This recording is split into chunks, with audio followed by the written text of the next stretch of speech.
Ever wondered what it takes to be successful?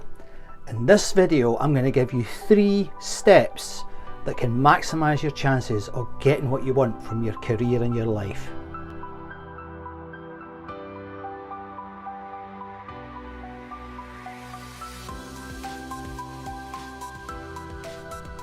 Hi, thanks very much for tuning in to the latest edition of the Edge of Next vlog, where we look at tools and techniques that can help you get into the future and really make a difference with your life and your career. Now, today's subject is something that I've touched upon before. I've experienced it in my life, and it's one that I think there are fundamentally no shortcuts, but being aware how to be focused and how to be successful is something I think everyone can really gain from. And that's probably more true today in the context of lots of us losing our job. I think today is a time where we can take stock and start to think about what you really want to do with your career. I've just spent an hour of my time watching the latest instalment of the latest version of the book The Secret. And this is a movie they've now got on the television, and honestly, you've got to get past the cheese even to start watching the thing. But if you've never come across The Secret's all about visualization and imagining what you want from your life, and the universe, the cosmos, will somehow send it to you. I wish it was that easy. Now, the premise of The Secret is that if you imagine what you want, the universe will bring it to you. Now, that's fine, and I think focusing on something isn't necessarily a bad thing, but you know what? It's got nothing to do with the universe or the cosmos. It's got to do with other things. And the first thing I think you should think about if you're looking for a career change, or you're looking for getting into an area where you really enjoy working, is to actually discover what your talents are. Because I might want to play rugby for Scotland, but I'm the wrong age, I'm the wrong size, and I haven't dedicated my life to actually becoming a rugby player for Scotland. And that's a clue to the second part of this. The one thing I've learned over the years is there's something that you have to focus on if you're going to get out of life what you want to get out of it. And that isn't easy, and that is hard graft. Now, what do I mean by this? I mean, if you find something that you think you've got a little bit of talent, and that's all you need, a little bit of talent, and you want to stand out from everybody else, you need to start to make sacrifices. That sacrifice could take you away from your friends, it could take you away from your family, it could take you away from birthday parties, it can change your life. But the evidence is that if you really, really put the effort in, that's how you get close to being into the next phase of this, which is even more interesting. Now, let me give you an example. 18 months ago, I decided I wanted to be a professional speaker. Now, that was a big change for me because I'd spent best part of 10 years working in consulting, followed by setting up my own company with my other half, and we'd been basically working in the consulting world. We made good money, it was good work, we were all over the world, we did quite well at it. But I decided that I wanted to do something else. I wanted to use my artistic talent for what it is, and I wanted to do the thing that everybody told me I had a talent for, and that was professional speaking. So, I mean, my inner working class lad from Carluke in Scotland had a real problem with that, because I had to leave a well-paid job and go into a job full of uncertainty. Now, I knew I was okay at public speaking. I also knew that I wasn't Ken Robinson. I also knew that there were other people much, much better than me. I had a habit of getting overexcited, my adrenaline would kick in, I would run around the stage, I would swear too much, all sorts of things, and I knew I did them. I'd had feedback, I knew I did them. So despite the fact I had lots of people telling me, yeah, you should be a professional speaker, Scott, I knew I wasn't the finished article. So what did I do? Well, I started to put the hours in. And other people will have heard me say this before. I believe to be good at what I do it's simple. You have to speak. You have to just get out there and speak. Now, there are those in the speaking industry who don't agree with that. They think you should wait for the right gig, you should perfect your keynote, you should practice that. But I believed that I had to get in front of an audience. I had to get personal feedback from an audience from across the sectors, not just in the corporate world, but also in the personal development world, which involves real people. Now, in the entrepreneurial world, there are all sorts of people out there selling courses. It'll be 6 weeks to excellence, or 6 weeks, 6 steps, or 12 steps to your dream job. Now, some of these courses are pretty good and quite interesting, and they can start to focus you. But you're not going to go from zero to hero in 6 weeks. You're not going to go from being a beginner to an expert having done a 12-week course. You have to put the time in. You have to get the experience that people can see and feel, that authenticity, when you actually start to do the thing on the big stage, in my example, where you're really trying to influence people and help them with tools and techniques to help them get into the future of work. So last year, I did 140 events.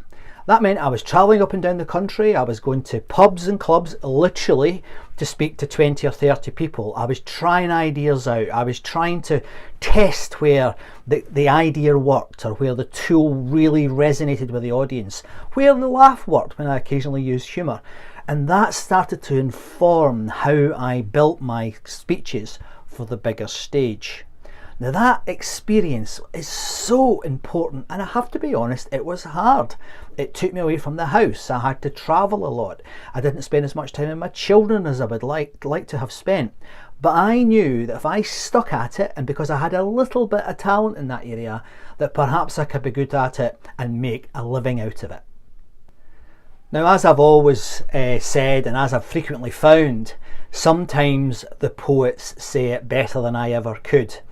So I'm going to ask you to listen to one of my favourite poets, and that's Charles Bukowski, and his classic piece called Roll the Dice.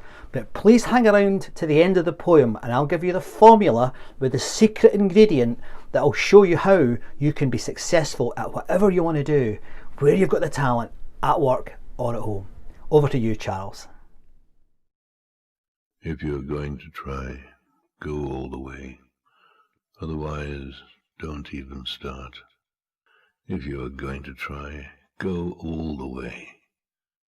This could mean losing girlfriends, wives, relatives, jobs, and maybe your mind. Go all the way. It could mean not eating for 3 or 4 days. It could mean freezing on a park bench. It could mean jail. It could mean derision, mockery, isolation. Isolation is the gift. All the others are a test of your endurance, of how much you really want to do it. And you'll do it, despite rejection and the worst odds, and it will be better than anything else you can imagine. If you're going to try, go all the way. There is no other feeling like that. You will be alone with the gods, and the nights will flame with fire. Do it. Do it. Do it. Do it. All the way. All the way. You will ride life straight to perfect laughter. It's the only good fight there is. I hope you found that poem as inspiring as I do, and I know some people find it slightly old-fashioned, and it is slightly old-fashioned. He's very much a white man.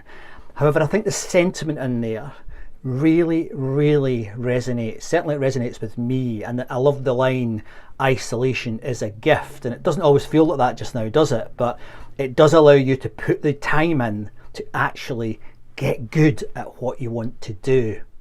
But I promised there was a secret ingredient, and that secret ingredient is not always obvious, but it does explain why I did so many events last year, and that secret ingredient is luck.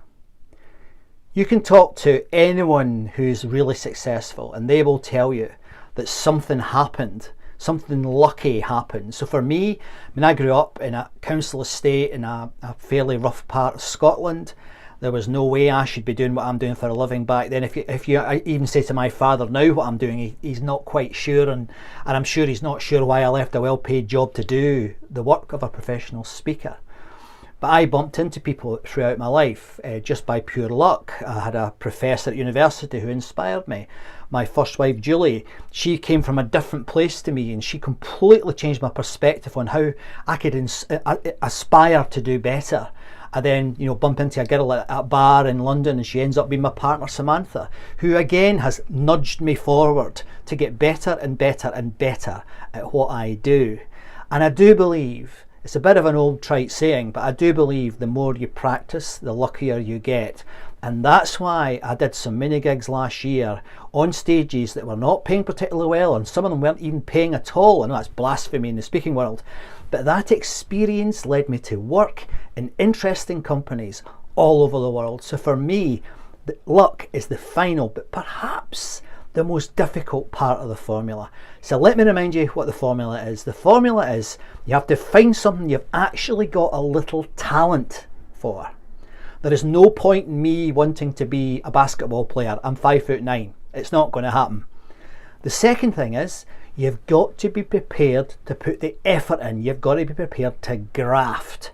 And that can mean difficult life choices.